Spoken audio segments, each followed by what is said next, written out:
Bad news if you love gatekeeping your favorite hobby. I can open up my phone and find a cool new food spot, hiking trail, clothing brand without even trying. Social media feeds deliver it to me.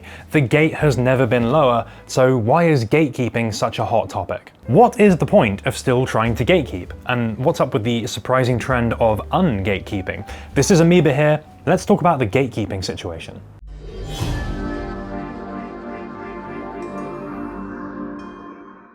When I was a kid, the greatest thing I owned was my Nintendo DS with a flash card that let me play various legally obtained backups, edit save files, even watch movies. I spent hours scouring dodgy websites and forums for information on how the hardware worked, where to download the save editors, how to do the conversion process for media files, until I pretty much knew everything. When I eventually joined an enthusiast forum, one of my first posts was about how to flash new firmware onto a card. That was the approach it took to be accepted into a hobby. You had to take an active interest.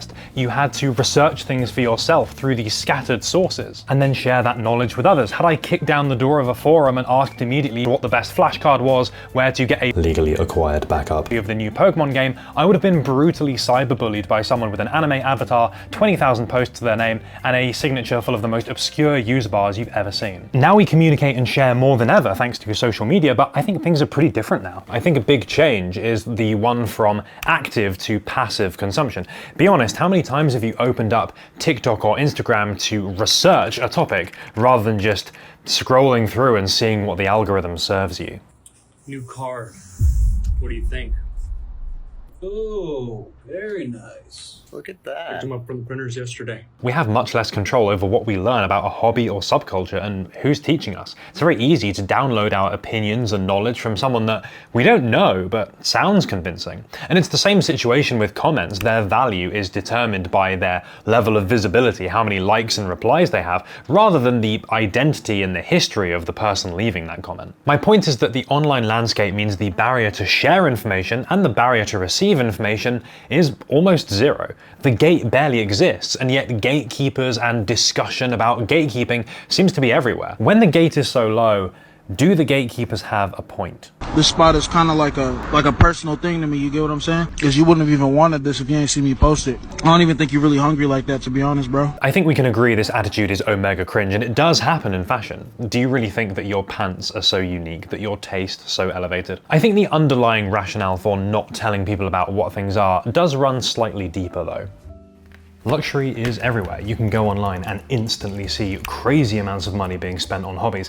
There's always someone richer than you. You can't compete on bank balance, but you can compete in cultural capital. Owning what's next up, what seems cool, what only insiders know about. They're things you need taste, time, and enthusiasm to acquire, whether that be a niche collection of deep-cut Pokemon cards or knowledge of a niche fashion brand. If you feel you have that, there's an impulse to hoard it. It represents your connection to the hobby, and you feel others should go through that same process and have that same taste before being allowed in. I've heard of this particularly when it comes to fragrance. Not wanting to tell others where your signature scent is from in the fear that they'll copy you and then you'll be a little bit less unique. You smell great. Do you have a favorite fragrance that I have now? I'm gatekeeper, so I can't tell you. I know. Even if it is the same thing that everyone else already knows about. Ah, Le Labo daring today, aren't we? I think most people would agree this type of knowledge hoarding is an understandable but bad attitude. It's generally healthier to want to share the things that you're interested in, especially if somebody else is asking. We have to assume that there is at least some level of genuine interest there. Or at the very least, they're not thinking about jacking your style or copying you, but just trying to get something cool and interesting for themselves too. I'm certainly glad I've had the opportunity to share the stuff that I'm interested in for so many years. I've heard it described that this hoarding behavior, not wanting to share the cool stuff you're into, is about being scared that others will do it better, as if the product that you've consumed is the only thing making you cool, and once other people get hold of it, you'll be back to being a zero swag loser. I'm sure that's true for some people, but there is a more reasonable fear, a more valid reason to gatekeep, not people doing it better, but doing it worse. Some brands are really cool but have very loserish fan base, and this is what I find with Emily on Door. Actual cool kids probably are not going to spend like 150 quid on a t-shirt. What happens when items, aesthetics, subcultures get co-opted by uncool people? Imagine if the worst person you know eats at the same food spot as you.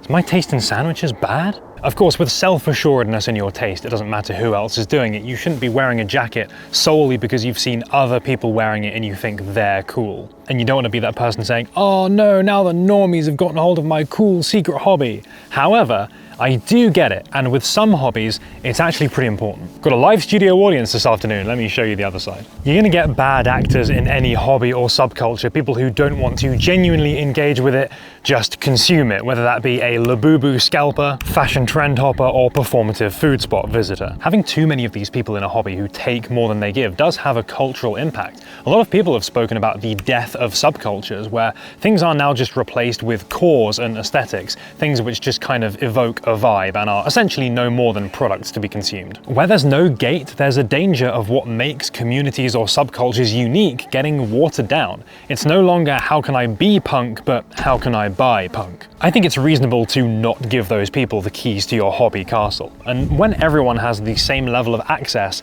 to the same interests at the same time, I feel like unique perspectives get drowned out somewhat. You have every designer's mood board kind of looking the same every year, everything gets stripped of its meaning and turned into a t-shirt graphic. It's way more interesting when there are all sorts of different avenues, and it takes a little bit of effort to get out there and discover them.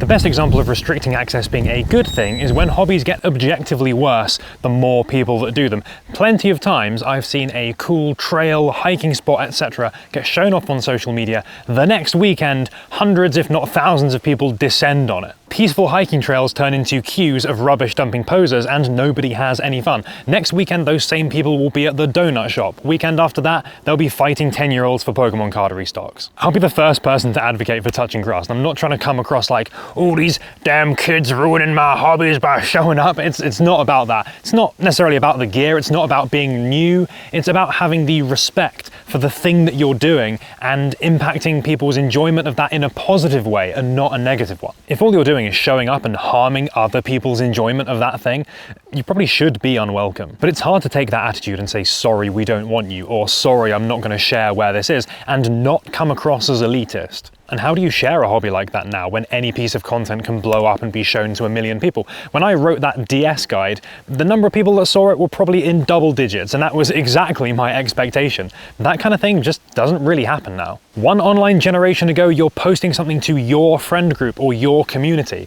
Now, it's kind of just to everyone. It's a similar situation for hobbies with a limited supply, say collecting hobbies or certain vintage items. They can be really fun if you're involved in that with a group of friends or a community, not when you're fighting loads of cultural tourists who are in there for clout. I think you can make the argument that liking something first doesn't give you entitlement to access it over and above everyone else. But it is sad when long-term fans of something get priced out or can no longer access it because of a rush of people all buying up something with no desire to contribute. I'm always in favor of more options for accessing your favorite hobbies or getting hold of cool stuff. Shipping items internationally is one of them, and that is why I'm about to make use of Shippetu, who are the paid sponsors of this video. Shippetu is a package forwarding company, and if you live outside the USA, this is an easy way of buying from US retailers or individuals. They'll set you up with an address, you ship items to that address, then when you're ready, they'll get them out to you. A huge benefit is consolidating orders, turning multiple packages into one shipment, which can save up to 80% on shipping costs. This also works really nicely with platforms like Grailed or eBay when you're buying from individuals who might not want to ship internationally at all. It's super easy to sign up and get a US address. There's multiple shipping speed options. You can get extra services like bubble wrap for delicate items or detailed product photos before shipment, and a premium membership option which gives you sales tax-free shopping. I'm about to place my order and then I'll show you what I picked up.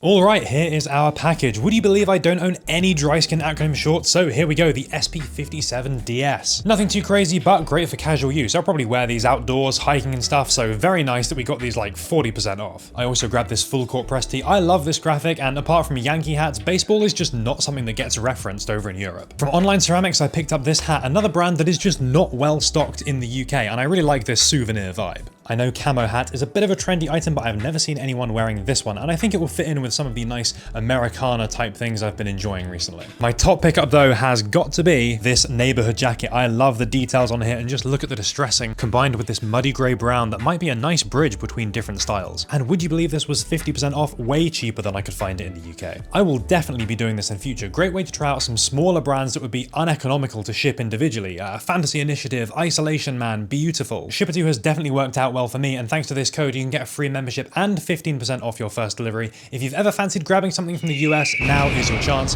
Thanks very much to Shippetu for being paid sponsors of the video. Some people find services like this and gatekeep them, so they can access brands and discounts that other people can't. Increasingly though, it's not a good look to do that, to hold back hobby knowledge from others, particularly if you're complaining at the same time that your hobby of choice is getting too popular or going viral. And that gives rise to people doing the opposite of gatekeeping, ungatekeeping. Ungatekeeping unique clothing brands you should definitely check out. Welcome to the biggest ungatekeeping on the internet. Ungatekeeping Chinese brands that you should know about. Ungatekeeping some of my most asked about fashion pickups. If you watch a video where someone is ungatekeeping a fashion brand, let's say, there's an immediate connection being formed. They're letting us in on a secret. They're telling us something that other people won't. They're being authentic and relatable, unlike those nasty gatekeepers. It also portrays them as a subject matter expert. By saying, I'm ungatekeeping this, the implication is that they are inside the hobby. They have something of value to share that other people are not willing to. It has some value, and the creator has the knowledge, the high-level taste to identify that. So when we hear something like, I've been gatekeeping this fragrance for over 20 years and it's only $11. Nico Sculpture, it's from 1995. we are leaning in. Our new trustworthy friend is gonna put us on to something cool. It's an emotive change in language, and it's really effective. Why review a product or introduce a brand when you can ungatekeep them? Two brands I can't keep gatekeeping. If you're like me and you like ALD but you think it's too expensive,